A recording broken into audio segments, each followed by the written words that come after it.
Greetings, this is Estere with your celestial gossip for the week of November 5th through November 11th. I'm wearing my starfish today to represent the scorpionic energy. You know, we always look at Scorpio as either the scorpion, the snake, or the eagle. But I'm going to add another totem, and that's the starfish.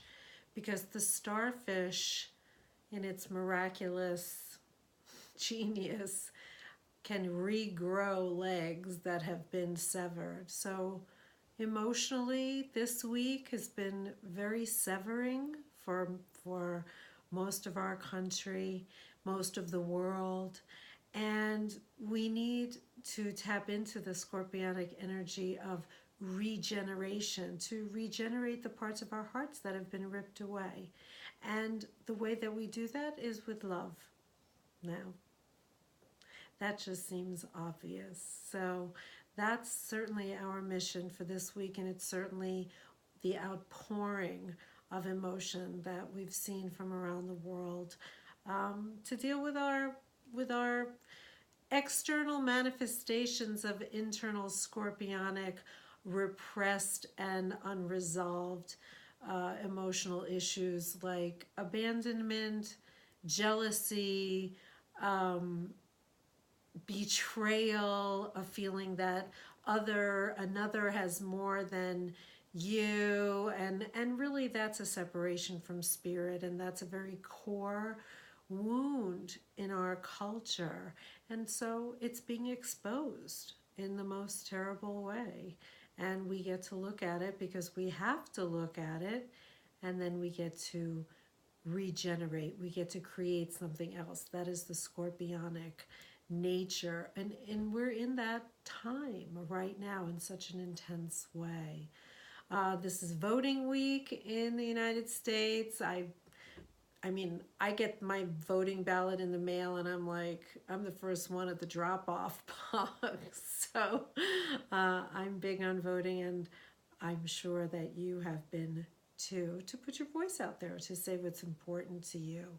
So there's a lot going on this week, and there's a shift of planets, and things are moving, shifts of signs for some planets. So let's get right into that.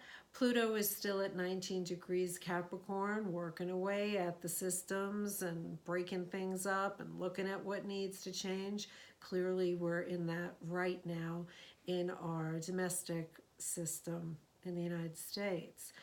Neptune still retrograded 13 degrees Pisces, hasn't really moved very much and is moving really slowly and encouraging you to go deeper into your mystical connections, your spiritual connections, your reminders to yourself that you're a spiritual being having a physical incarnation and not the other way around, and using your tools to connect with your own divine guidance, using meditation, using your using exercise, dancing, singing, things that release blocked energy so that you can connect directly to source, and then you can be directed to exactly the right steps for your path, for your journey this lifetime, which we're doing every day. You know, we're always involved in our own lives and what's going on, and the more information you can get personally for you, what's the best navigation for you, that's going to really help you in these really challenging times. And it's not the same for everyone. For some people, they need to be alone. For some people, they need to be in groups, large groups of people, dancing, singing, praying. For some people, they just need to be with animals. I mean, it's whatever is the truth for you. And these times really demand that we are truthful with ourselves for what we need emotionally. This is what this scorpionic energy is bringing up. We know that the sun is still in Scorpio. We're headed for a new moon on Wednesday, November 7th, and check out my new moon video for this week to find out more about that Scorpio new moon. And we've just been through a lot of scorpionic energy, and now things are kind of shifting. Uranus, which has been in Taurus, has just re-entered, is going retrograde, and has just re-entered Aries, where he's going to be hanging around for 4 months till he re-enters Taurus, where he'll be for the next 7 years. And I do think as Uranus backs into Aries, you know, that's a very volatile kind of a placement. So, you know, stuff is going to be up, and we know stuff is up because we're in the midst of a revolution. And if you don't know that, you must have been sleeping through the last couple of years, because that's what's going on. And when a revolution is occurring, it's just gonna stir up everything. It doesn't mean that your life is bad or scary or dangerous, but you do need courage to face the changes in our society that are required, and you get to show up in any way that is appropriate for you to bring that about. But the revolution is here, for sure. So Uranus backing up into Aries, and as it does that, also Venus retrograde is backing up into Libra. And it's interesting, this little opposition game that Venus and Uranus have been playing. They were opposite each other when Venus was retrograding in Scorpio, and Uranus was in the very early degrees of Taurus, and now they're both backing up, and those were both fixed signs, Scorpio and Taurus. Now they're backing up into the cardinal signs of Libra and Aries, and the story comes about then of the liberation that Uranus so desires, this like pioneering energy into risk-taking areas in order to bring about innovative solutions and to create freedom and a liberated sense of living. Well, right up against Venus in Libra says, but hey, wait a minute, it's not all about just the individual. It's really about how we are in relationship and how we create harmony and balance in the process of liberation. So clearly that's what's going on. You can see it in the collective very clearly. And where it plays out in your own chart, that's where you're going to be kind of balancing and looking for the what's comfortable around breaking out into the new Uranus and holding on to peace, harmony, and relationship as a core Venusian value, what you love and what you attract. So this is definitely going on this week. Saturn is holding pretty still at 5 degrees Capricorn. Again, Saturn in Capricorn is about showing up. What are you committed to? What are you responsible for? I mean, Saturn in Capricorn is totally vote. Go out and vote and make sure the people you know are voting, because everything that happens in your reality is going to affect you. And if your voice is not part of that creative process, then you got no one to blame but yourself. So there you go.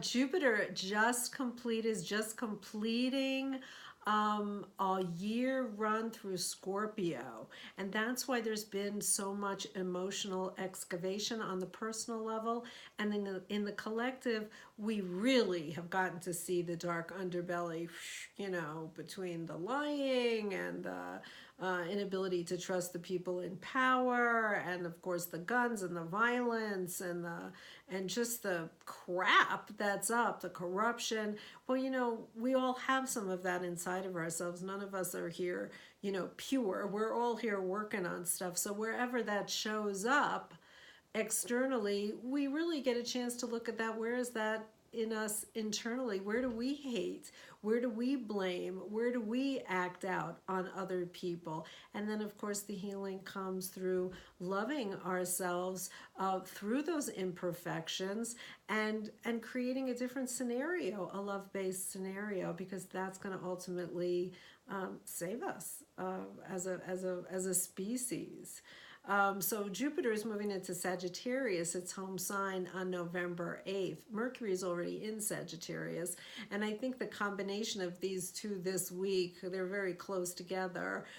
In the early degrees of Sagittarius, they're like, you're just going to hear a lot of blustering and blah, blah, blah, and talking and, exaggerated speech, and, see it as the play and the drama that it is. It's, Sagittarius, 75% of Sagittarius chat is banter. It's to create a reaction. It's humorous, and it can be outrageous, and it can be absolutely false, just not true. So Sagittarius is the seeker of truth. So when there's very unclear truths, the seeker starts getting in there, kind of going, well, what's going on here, and can exaggerate the scene in order to kind of get a better perspective on it. So I do think it's a year of bigger perspective, but I also think it's a year of kind of expanded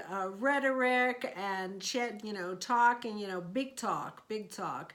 And so we get to see kind of how that plays out. And individually, of course, you have to get your chart done to see where Jupiter is moving through your chart, what areas are going to be expanded, and what is Jupiter going to be affecting in terms of other planetary influences in your chart this year.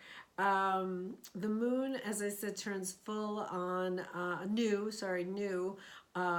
moon at 15 degrees Scorpio, both the sun and the moon at Scorpio, at the same time that Uranus and Venus will be opposing in the cardinal sign. So in the new moon, take a deep breath and get started on the next month and what you want to create. And again, check out my new moon video to find out kind of more about the energies of that new moon and how to integrate them into your personal life. Mars, let's go back to Mars. Mars is 23 to 27 degrees Aquarius, and that's, Aquarius is a sign of trauma, and Mars, rules guns, rules violence. So, we're not surprised that there's been a lot of violence in the world, and kind of shocking, and it really traumatizes us. And the thing about trauma is it's a wake-up call. It if you've been sleeping at the wheel at all, boy, and you kind of veer off into the next lane, and a truck comes at you with lights, like, okay, that's a wake up. Well, this is a wake up call for humanity, for the world that we live in and your place in it, and our connection. And we've certainly seen a beautiful outpouring of solidarity from all over the world this year, this week, to support those who have been victimized, and those who are in terrible pain and really ripped apart. So we know that ultimately we're good. People are good. And it requires, working on yourself to really bring that forward, especially when things get really difficult. And let me tell you, in a time of a revolution, things can get difficult, but together we can do it. We can make a great world for us, for our children, for the animals, for the plants, for the earth. We have the power to create our reality. You have the power to create your reality. You are love always, and you will always return back to love. And that line that I always say at the end of my videos comes from a group, an angelic group named Cadence Deerheart, that John Wingflower channeled some years ago, and we have those love books available on my site, and they are love teachings. And the teachings from the angels remind us that we are love always, and we will always return back to love. So not to worry. Starry blessings to you from me, Estere. Thanks for joining me for today's Celestial Gossip.